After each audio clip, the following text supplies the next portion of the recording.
Yeah, the lights is bright, but I got a short fuse. Don't snooze. Been handling the game so long, my thumb's bruised.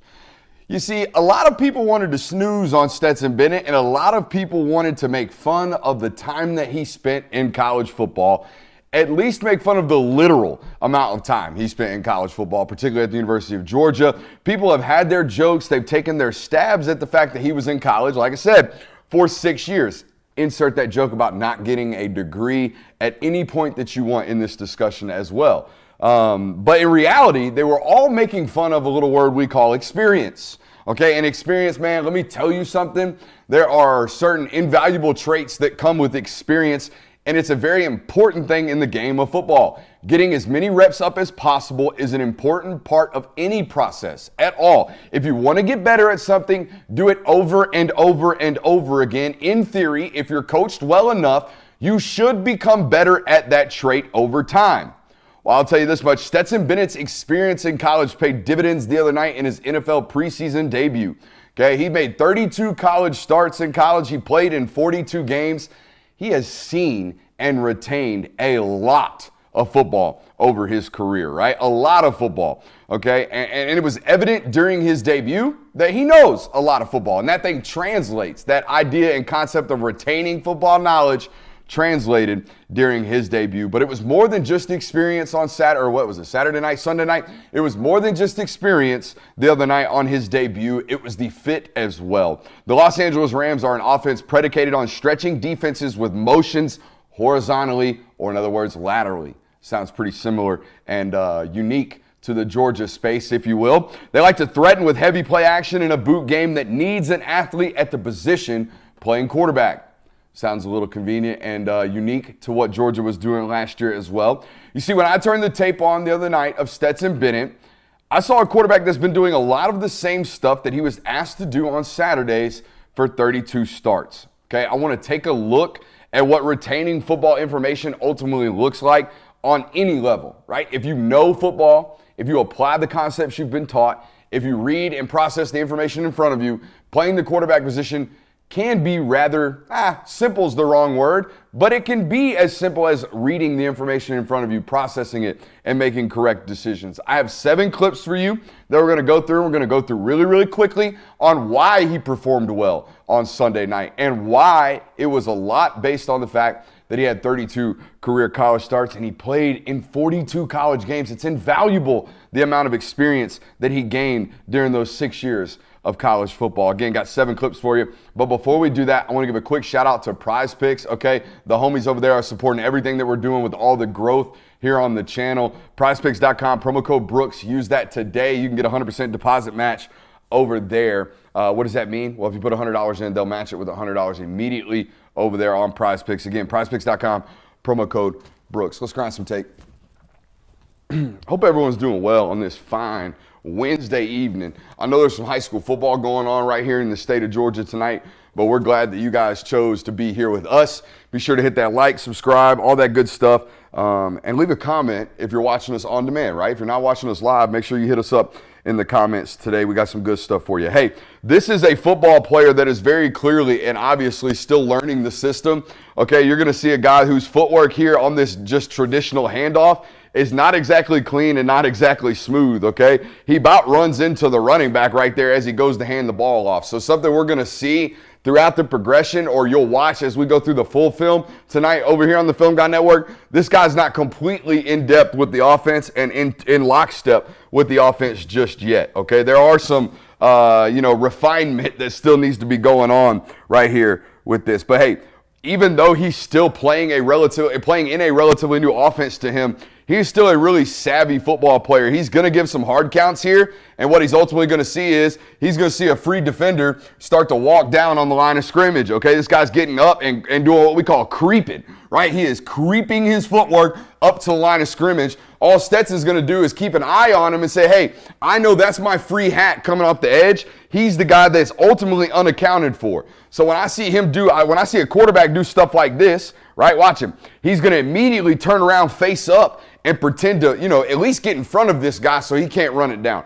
Little minute things like this, when I see them in your first career start in the NFL, I can tell that the game is not too much for you, despite the fact that you are still obviously learning, right? Just showed you the clip in front of him, about to bump into his own damn running back on the mesh point. So I can tell that you're still learning, but you're still obtaining the football knowledge. You're still looking at what's in front of you, and you're still playing relatively fast. This is another example of it. Actually, let's get you the replay right here. You can see him just kind of face up and get right in front of that defender. That's a free hat coming off the backside. You're going to look at it there before we go to 17-26.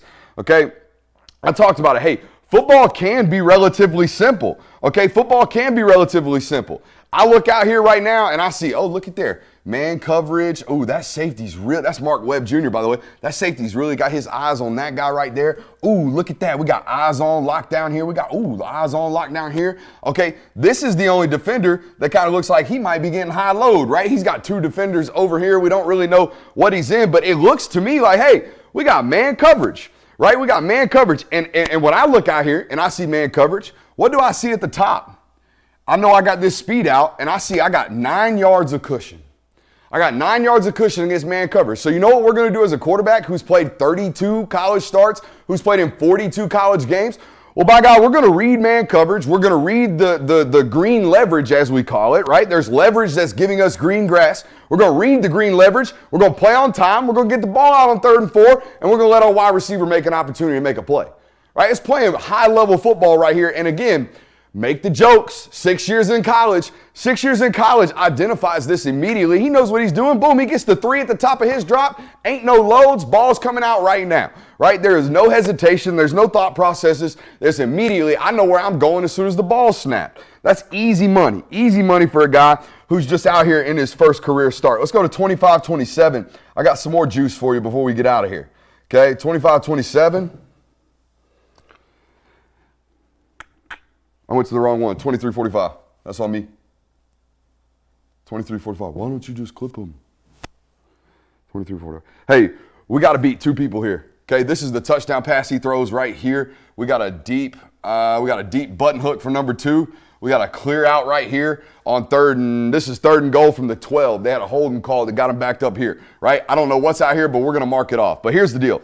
I know when I walk out here, looks to me like I got some man coverage right here. I got some man coverage right here. Looks to me like the safety's playing on the tight end, and the linebacker's underneath. He might be a free hook player, right? This is the only guy with his eyes on me. Everybody else has their eyes on the person they're going to be responsible for guarding, right? Eyes on, eyes on, eyes on. Nobody looking at me except for the linebacker. So if I'm going to throw this ball right here, first of all, we know it's going to take what? It's going to take time, right? It's going to take time for that guy to run that route. The other thing we know is we're going to have to manipulate this safety and this linebacker so they don't cloud this window right here that we're ultimately throwing this football in. Watch Stetson Bennett hold his eyes true for a 2 count. 1, 2, and then come all the way back to his deep hook right there at 12 yards at the goal line, okay? Now, the other thing I want you to notice is watch the subtle quarterback management right here. Watch the subtle pocket management, I should say. Watch him gain ground and gain timing as he's floating left. Oh, we got to go. We got to subtly float left, and we got to rip this ball. Let's go back and talk about his eyes here. Love the drop. Drops with his eyes square. Holds these linebackers just long enough to get this hole throw in, right? Ooh, we're holding right down the hash. Just hold them just long enough to where, boom, when we click over right now, we just clicked over, we got just enough green grass right there where these 2 guys, right? These 2 guys are not right here. If they're right here because we stuck with our eyes left the whole time and we were real ignorant with our eye contact, that's going to draw those linebackers and those defenders ultimately into that window. Again, eye manipulation, something we only pick up through reps and reps and reps as a starting quarterback. Not a guy in practice, not a guy working reps against a scout team. No, you learn those things from playing true football games. 26-02 right here. Again, this is when experience matters. I see a bunch of man coverage indicators. Actually, I see some zone indicators finally. Okay? What am I looking at here? I just wrote, this is why experience matters. What did I see? Hold on, guys. Sometimes you got to go. Oh, yeah, here's what I saw. Okay? We know we got to get this ball out quickly. Okay? We know. I put this one out today on Twitter. Check this. We got off coverage, right? He looks like his eyes are on me. This guy's eyes are on me. This guy's eyes are on me. This guy's eyes are on me. Guys, we're getting a bunch of zone coverage, right? So if he's got this deep third is what it's shaping up to look like. He's got this deep third is shaping up to look like. And he's got this deep third is shaping up to look like. Well, this deep comeback's going to be open immediately, right? So we process information. We make the correct decision after we process that information, right? We get the ball out, and we do so in a manner in which we actually get to get the ball out, right? Because he's under pressure right here, as you'll see from the tight angle. Again, these are only things, like I'm telling you, you get picked up from playing the game of football. These are the only, this only comes from experience. Check him out. I mean, that ball, if it's not thrown immediately with the perfect timing, his ass is sacked by Melvin Ingram right there. I believe that's Melvin Ingram, number 54. Okay, the very next play, check this out. This is big time stuff right here. Hey, what do we talk about all the time on this channel? We talk about safety alignment will give up everything. Safety alignment will give up everything. So if you see a safety sneaking down over this guy, guess what Stetson sees? Stetson sees blitz, okay? So he's going to walk over here, and he's going to say, hey, hot. That guy's blitzing. Check him out. Hey, easy. That guy's hot. We got to send some protection that way. So what does the LA Chargers do? Well, they start to roll this sumbitch. They're like, hey, they got us. So we got to roll it. We got to change the pressure. Okay, we got to flip it to the other side. Well, guess who's sitting here watching this? 13's like, all right, well, if y'all are going to roll the pressure away from what I called, then I'm seeing that right now. Well, guess what? We got a little nice flat concept working out over here, and I'm going to hit that sucker as soon as it comes open, and we're going to be nice and easy and smooth. Nice and easy and smooth. We're going to play on time. We're going to have no stressors. We're going to have nothing. We're just going to be nice and chill out here playing on good tempo and pace. Good tempo and pace. Now, here's the other thing that I've always loved about Stetson, right? And I know when you talk to Sean McVay, if you had an opportunity to talk to Sean McVay, I know for a fact we can sit here and we're going to look at a ball at the end that might be the best ball he's ever thrown, and we're going to talk about those things here in a second. But this play right here, to me, this connotes quarterback play. Like, this is what it is. It's an incompletion, but this is what it means to play NFL quarterback, to have the nads, to stand in there and throw and have the guts to throw balls that are going to require you to do so, right? To have some courage to stand in there. We got a deep play action here. We're going to put the ball into the belly. We got a deep post here, and here comes the Dover from the number one receiver on the top side. The Dover is the winner. That's what we're trying to hit. We're trying to get to this. But guess what? It's going to take a while, and you're going to have to hold the football. And when you hold the football, sometimes in the NFL, you're going to get licked up, and that's exactly what happens right here. But when I see this, if I'm an NFL football coach and I see my rookie quarterback willing to take this hit and willing to hold the football until the very last moment to throw this ball, guys, this will get me so goddamn excited in the meeting room. It will get me so excited because he cannot throw that ball any sooner. He has to wait until the very last second for that window to open. And he knows I'm going to get hit, but he stands in there and he rips this football. In a couple of years, hell, in a couple of starts, this might be a completion. But look at the brutality of this hit, man. Y'all can't tell me they've taken the aggression out of the game of football, because when you watch the tape nowadays, shit still hurts, man. Shit still hurts. It really does. Oof. He'll get that one. He'll get that one back. But I again, as a coach, if I turn that tape on right there, I don't even really care about the result. I care about the willingness, right? The willingness to stand in there and do that for our team, to do that for our concepts, to hopefully get them open. Now, this right here, guys, this is 10,000 hour theory. This is, I'm great because I work hard. I'm great because I've played a bunch. I'm great because I got experience. All right. They're in a little bit of a bunched formation. They got a tight end right here, and this is the primary target, okay? He's going to run a 12-yard out, 10 breaking to 12. It's 3rd and 10 right now. This is an important play, all right? Now, in order to throw this football, we have to keep our eyes down the middle of the field when we take our drop, and we have to hit it on 5. We cannot take a hitch. We cannot take a hitch at all. As soon as we hit 5, the ball's got to come out. If we take a hitch, we're going to be late. We're going to get picked. Here's what I mean. Watch him at his top of his break. I'm going to slow it down for you because this is beautiful. This is, I mean, as textbook gets right here from Stetson Bennett. Watch. 1, 2, 3, 4, 5. Boom. He's loading into that back step and he's driving. There is no hitch at all. What do I mean by that? Guys, when we play quarterback sometimes, right, even when you warm up, sometimes y'all be out there and you trying to throw a deep bite. And you take that hitch, right? This is perfect footwork. This is 1, 2, 3, 4, 5, and we're ripping out on 5. with no hitch at all in his footwork. And that's why the ball is perfect. That's why the ball is perfect. It's right in stride. It's right in step. It's the only place it can be. But if it's a hitch late, right? Literally, that's all it takes. If we're one hitch late, we're in trouble. Look at this. Boom. As soon as he's into the back of his drop, that is his 5th step. His hips and his front foot are already in strike position. Hell, he's already drawing the bow. Look at him. He's already drawing the bow right now, getting ready to rip this sucker. That's 32 starts. That's nothing else. That's 32 starts. 42 games played. 6 years of college football. It's all of that. It's all of that combined. All of that combined. Whew. Welcome in. Hope you guys been enjoying it, man. I couldn't imagine being late to tonight's show. That would be tough. How we doing today, boys? Really good. Chilling. What about you? I can't complain. What did you think of his mic'd up segment? You know, I watched it, and I had one of two thoughts. First of all, Stetson doesn't talk a lot, right? Nope. And the other thought was, when he does talk, I'm sure there's some MFs in there. You know what I mean? Of course. There's some stuff we can't quite play on the social media team for the Los Angeles Rams, I would imagine.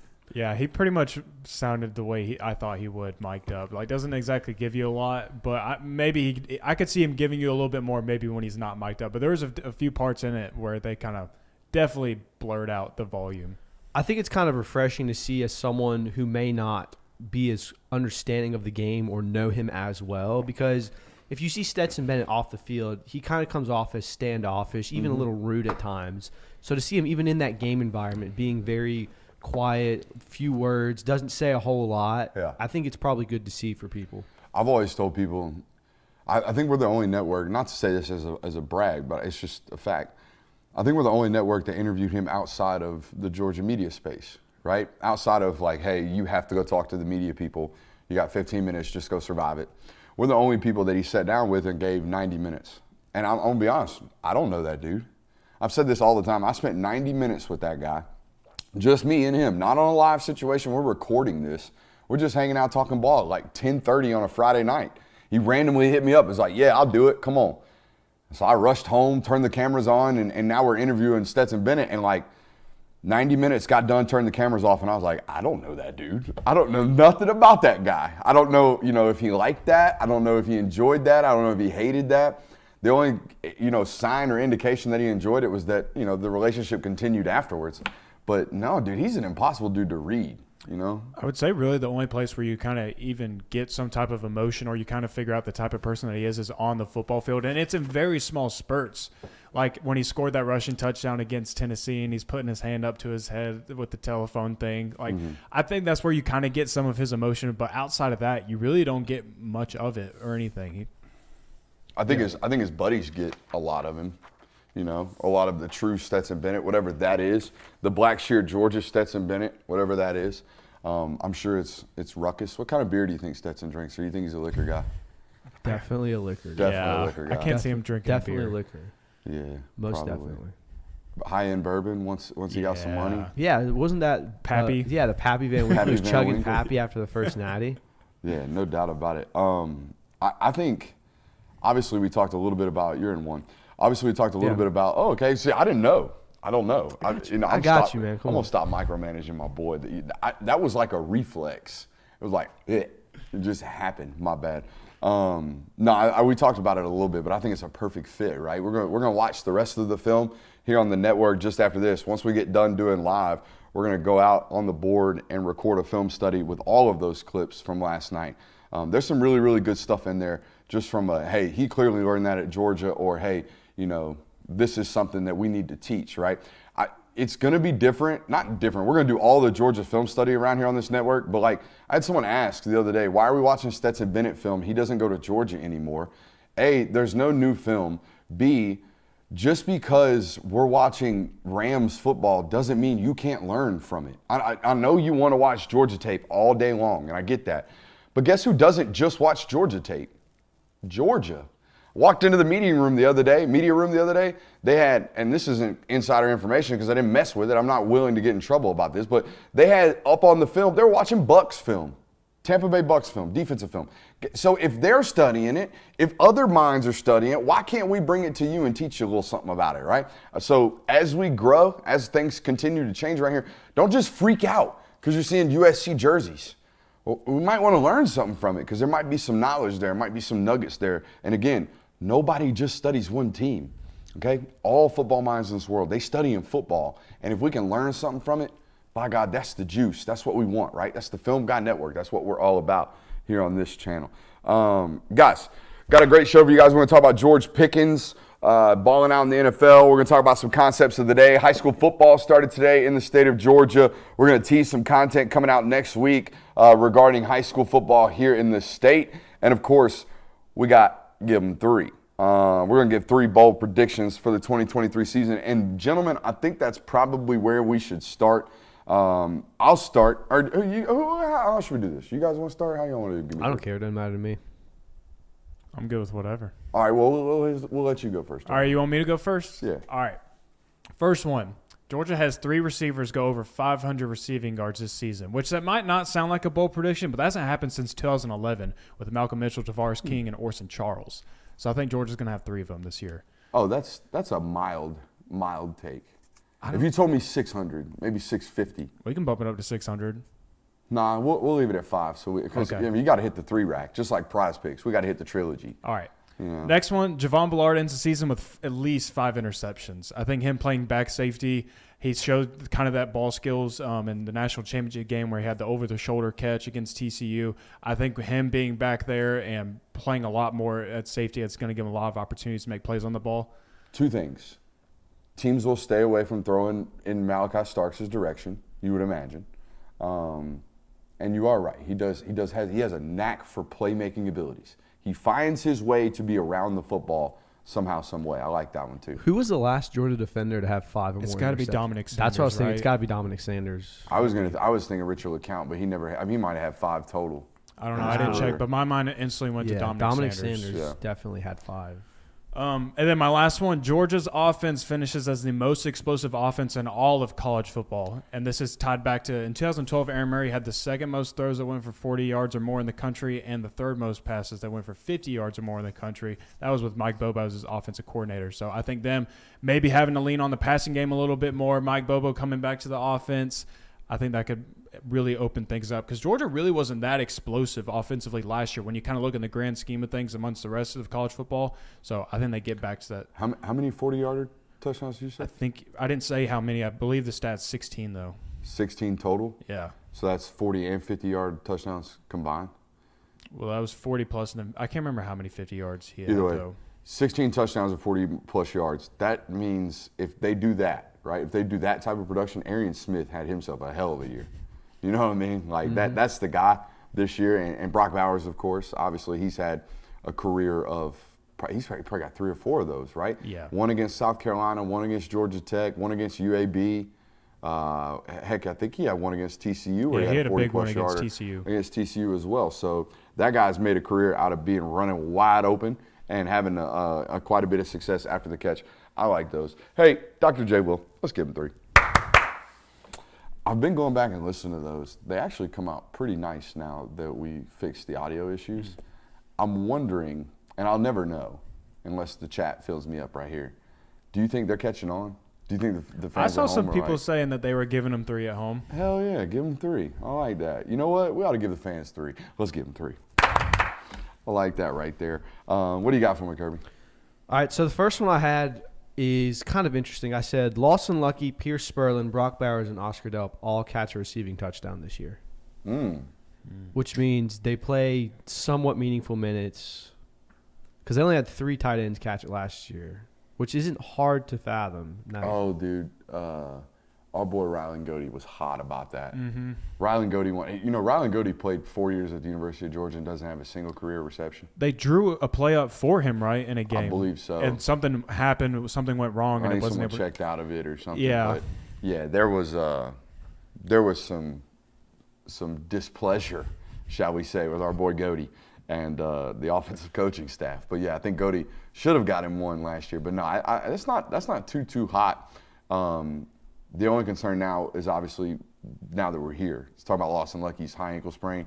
Going to see if they can get that loop pull, whatever it is, where they go in there and basically tighten the ligament up that causes high ankle sprains. I'm not a doctor, but it was basically brought around when Devontae Smith had his high ankle sprain a couple years ago with Alabama. They go in there and kind of enhance your ability to recover from these things. They're going to see if he's a candidate for that, try to get him back on the field a little bit faster. But high ankle sprains can be anywhere from 6 to 8 weeks, I'll be honest with you. I've had them a couple times in my life, and they're not like low ankle sprains. They are very, very finicky. You'd almost rather like break your ankle. I know it sounds weird, but high ankle sprains can be real, real finicky. Oh, yeah. So we'll see.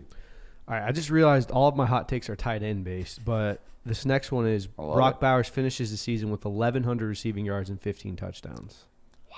So not only breaks the record, but he's put another 100 on top of it. Which, I mean, if you think about it, that's only 200 more than he had last year. And he caught 13 receiving touchdowns his freshman year. So it's fathomable. He could definitely do it. So barring 2 major upsets, Georgia's playing 14 games this year, right? Yeah.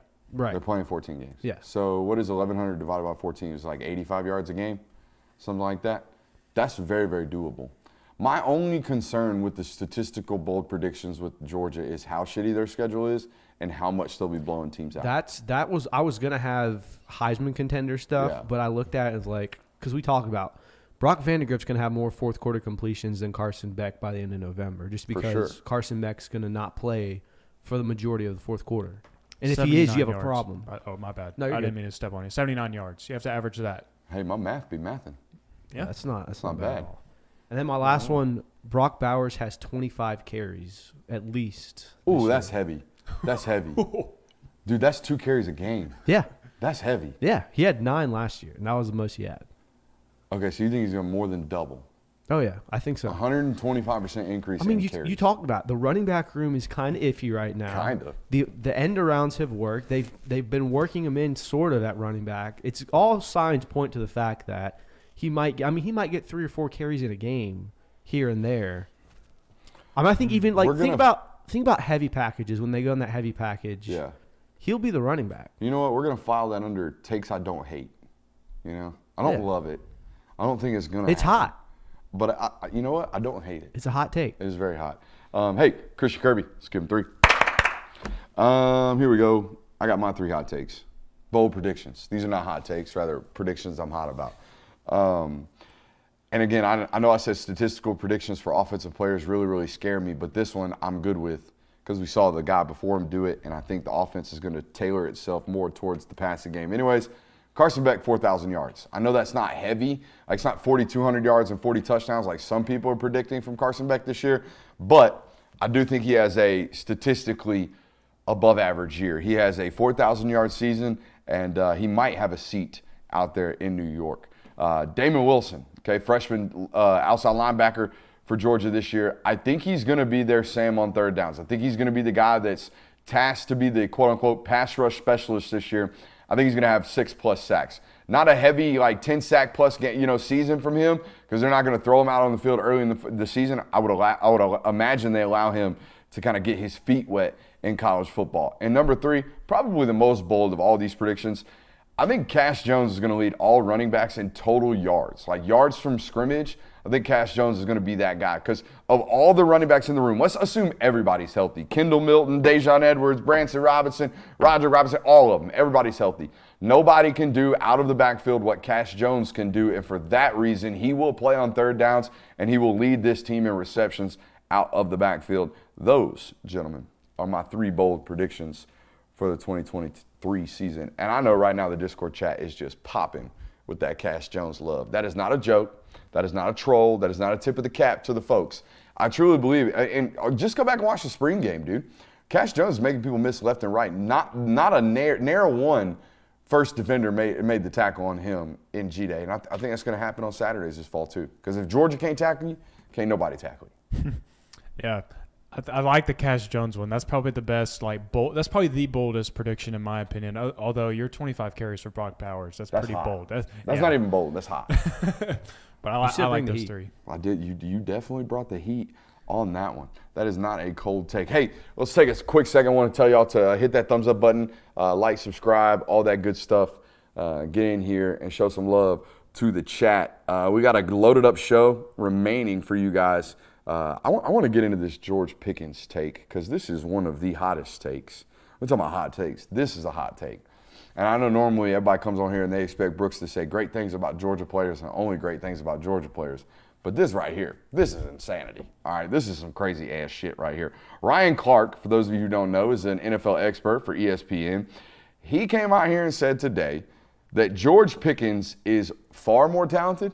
Much more Was the diction he used. Much more talented than Justin Jefferson, who, by the way, is only on track to be the greatest wide receiver in the history of the NFL. Now, again, it should be noted that Ryan Clark spent, I don't even know if it was all of his career. I know for a fact it was the overwhelming majority of his career in Pittsburgh. So you can either take this comment as, some homerism, or you can choose to take this comment as firsthand knowledge. Depending on how you go about that will ultimately depict on how you feel about these comments. But as far as talent discussion goes, let's put it this way. In my opinion, okay, talent is what God gave you, right? It's how talented you are, is what skills, what assets, what testable, measurable things do you have that were unbeknownst to you, right? That you just got because God gave you. Those are talents, okay? And when it comes to talents, engaging talents, there's no better measuring stick in the world than the NFL Combine. They literally measure your talents down to a decimal. All right, so let's put both of these on the ticker tape from the NFL Combine. George Pickens, 6'3", 195 pounds. God gave him 6'3". Okay? He didn't earn that. God gave him 6'3". He ran a 4.47 in the NFL Combine, 33 inches on the vertical, 10.5 inches on the broad jump. Relatively impressive day. In fact, it had most NFL executives raving the day he performed at the Combine. Justin Jefferson, who again was connoted as the lesser talented of the two by Ryan Clark. Justin Jefferson, 6'1", okay, 202 pounds, ran a 4.43 at the NFL Combine, 37.5 inches, so he got George by 4.5 inches there and got him by an inch, 10.6 in the broad. So the Combine lie detector test determined that was a lie. Okay, God didn't give George Pickens more physically measurable testing abilities, right? He's not technically more talented by the actual measurables, okay? But I will tell you this, God certainly gave George Pickens body control and the hands that are unlike anybody in the NFL, maybe prime DeAndre Hopkins. Like, that's about it. With the ability to know where you are on the end zone, on the sideline, on the field in general, know where other people are around you, and to have the softest hands in the world, those are the gifts that God gave George Pickens. But to say he is overwhelmingly more talented than a guy like Justin Jefferson, I think that's a bit of a stretch. After all, we're talking about Justin Jefferson here. I looked it up today. Barring 175, if he has 175 yards receiving in his first 5 games this year, he will break the record for the fastest receiver to 5,000 yards in his career. Faster than Odell Beckham Jr., faster than Jerry Rice, faster than Calvin Johnson, everybody to ever have played the game. That guy, Justin Jefferson, okay? He's having the greatest start to an NFL career in NFL history. Let's just pump the brakes on the Pickens love. We can talk about how great George Pickens is without being out here talking about some nonsense like he's better than or more talented than Justin Jefferson. Am I wrong for thinking this quote was just a little bit too much? No, I think it's definitely too much. I mean, Justin Jefferson is the guy that everybody's kind of going after in their fantasy drafts. Like, that is who they want because he's going to put up numbers every single week.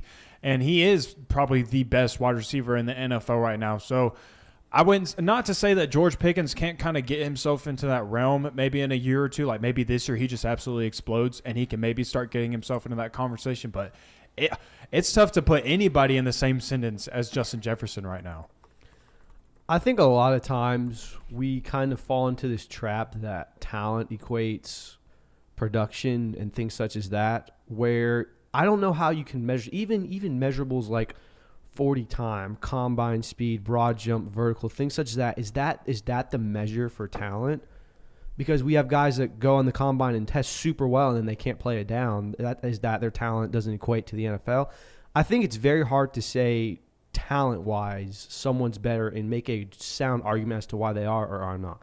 I can tell you that you watch George Pickens play on Sundays, and it's hard to argue that he's not one of the most God-gifted players on the field. Mm-hmm. He's got, and you can even say, he's got Matt Canada as an OC right now. Justin Jefferson has a much better quarterback. Pickens had a rookie throwing to him. You can make all these arguments you want to argue the logistics side of it and production-wise. I think when it comes down to it, talent is what you see. So it's kind of hard to argue it yes or no for me.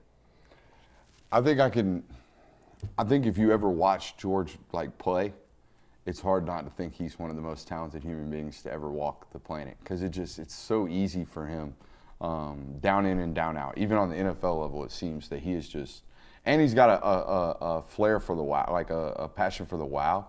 Like, he has a flair about his game that maybe Justin Jefferson doesn't necessarily have, except for the gritty. You know what I mean? Which is cool. Y'all want to see me gritty? No, Yeah. I'm just kidding. You won't? I'm not having it. You're right, I won't. I teased us. practiced it one day in case I had to be forced into it, and it takes like a couple of momentum Who's gonna swings. force you to gritty, bro? I don't know, dude. You never know. Like, you never know. Might get put in a position. Alex Interior Benson. thoughts won on that one, huh? Yeah. You're just sitting there like, what if I have to gritty one day? Actually, I was on a jog one day, and I was like listening to a song, and I was like, you know what, gritty beat. And it was like, I take midnight jogs, like late nighttime jogs. Probably not a great idea in case something more bad were to happen, but I'll be taking nighttime jogs, and no one's out there. It's just me. So yeah, I'll be grittying. You imagine looking out your window at like 12:30 at And seeing midnight, some and big fat you see slob Brooks just- Austin grittying down the street. You know what I mean? Clip it.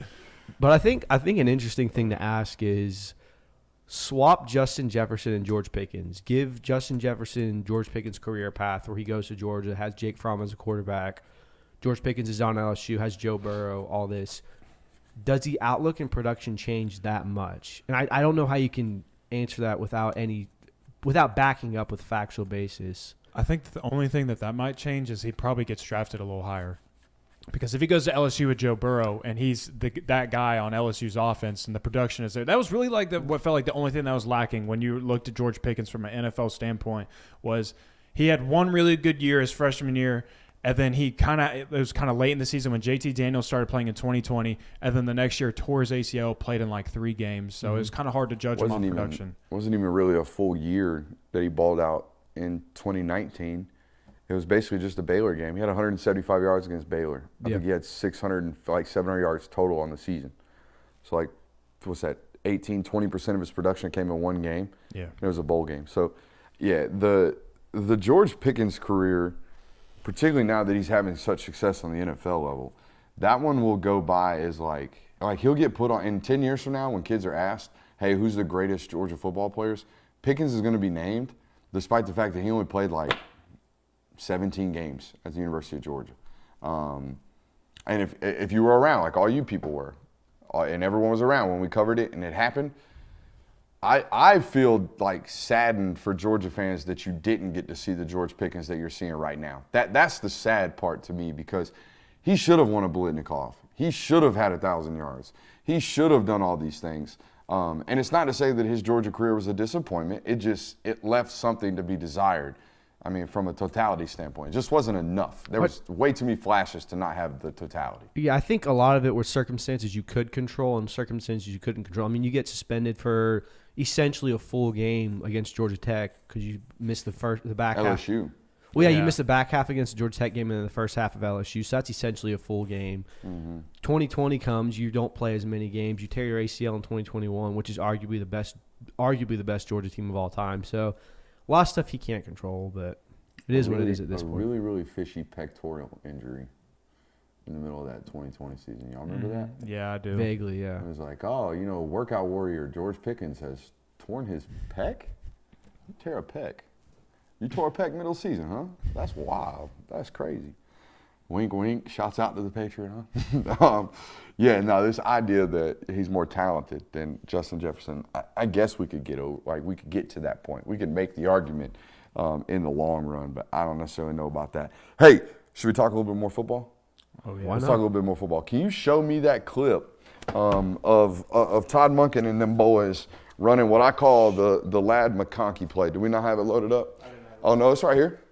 No, you got Nick Saban talks quarterbacks. Get it pulled up. You're good. We'll sit here and we'll gallivant for a second. Let's come back to the desk and let my boy Jay Will get this figured out.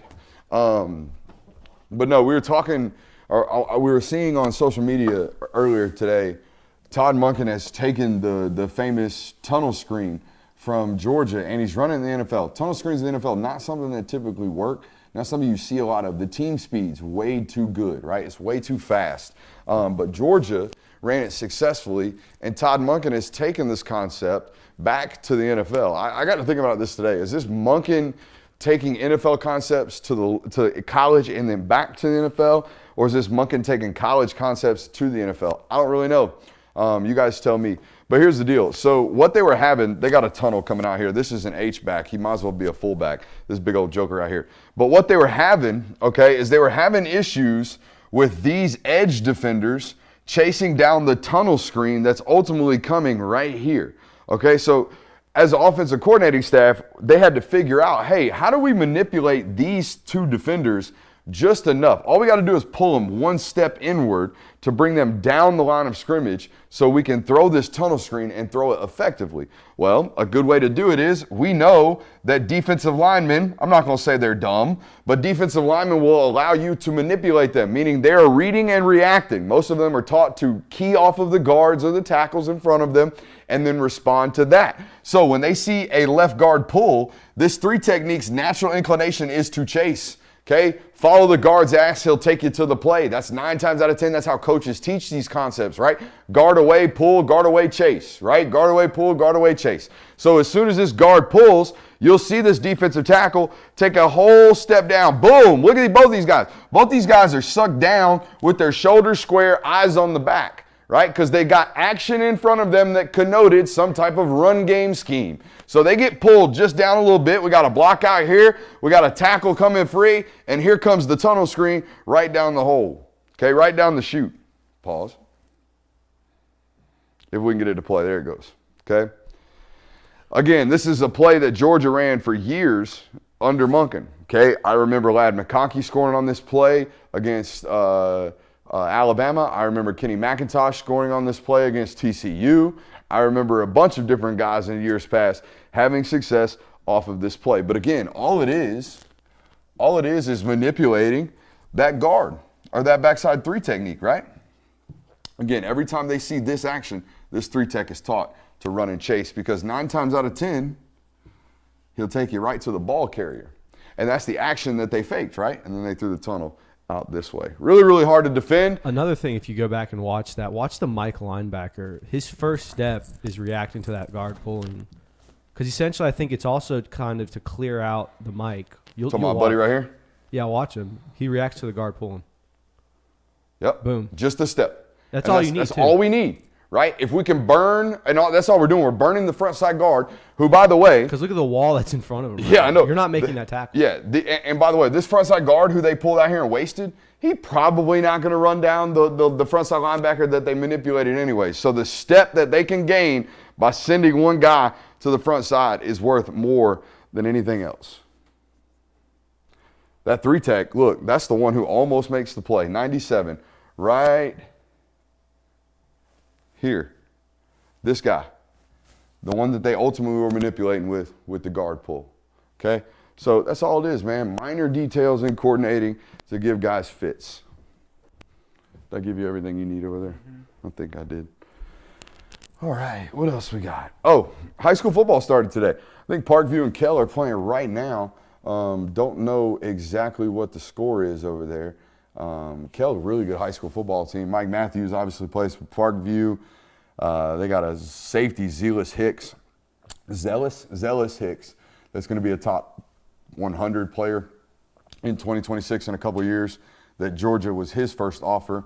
So a lot of good talent over there. I think that's why our numbers are a little bit impacted tonight because a lot of people watching the opening night of high school football. Just brief observations, both of you guys from the state of Georgia. What are you looking forward to most from this high school football season? The easiest one to say is Dylan Raiola and Buford because, as stacked as Buford typically is, they typically have a lot of talent, but it seems like they come up short just a good bit every now and then. So I'm interested to see if they can actually take home a state title with Dylan Raiola, KJ Bolden, Edric Houston, and Jaden Perlott out there. So I'll definitely be keeping an eye on them, but tons of great talent around the state. I'm just really interested to see what goes on with 6A. There's a lot of good teams in there, a lot of big players. So I don't have one specific team or player that I'm focusing on, but 6A and 7A are usually where the big boys are. So, yeah, since they moved, Buford's been bumped up all the way from 4A into 7A over the last 5 years. Super excited for that. You guys already mentioned Raiola. We're going to be out there tomorrow for that St. Francis football game, or Friday for that St. Francis football game. And that St. Francis team coming down from the DMV, they are the real deal, okay? This will be the first real opportunity for Dylan Raiola to play like a bunch of college dudes, not just like one or two. Like that St. Francis team is going to be loaded with guys that and speed that and size that he hasn't really seen, maybe dating back to his days in Texas high school football, right? The 2 years that he spent out there in Arizona, year and a half that he spent out there in Arizona, not going to really feel like what he's about to feel on Friday night. So we'll have camera crews there. We'll be mic'd up for that event, and you'll probably get that content sometime next week. So be looking forward to that. And I hope you guys show up with some support for that, like you have during our run right here trying this out. So yeah, show up for that content, and we'll be doing more of that the rest of the season and the rest of the year. Excited, man. Super excited for the developments that have been happening on this show and the ones that will continue to happen. I do want to say this, man.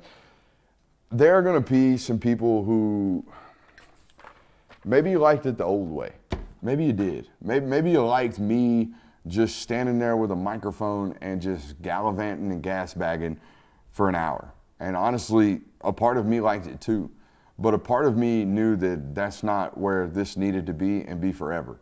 All right, the way we used to do show was extremely lonely. And I think it was eventually going to get played out. So this new venture with new voices, guess what? They're not just my voice.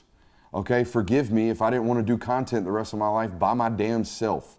All right, so these two guys are here. They work their ass off and they produce good content, or else they wouldn't be here. So it might be different. It might sound different. It might feel different. But guess what? That's life, all right? So we're doing 2 hours of content every single day. I guarantee you I talk for an hour, just like I used to, all right? There's still 60 minutes of my fat butt running my mouth, so it's okay, all right? I wanted to pass the ball around. I wanted to give other people opportunities to speak, and God forbid I wanted to build a platform that wasn't just about myself. So I hope you guys enjoy it, and I hope you like it, and I hope you continue to show up like you always have, and hit that like and thumbs up button on your way out. We got another show starting at 9 o'clock. We'll see you in about 10 minutes.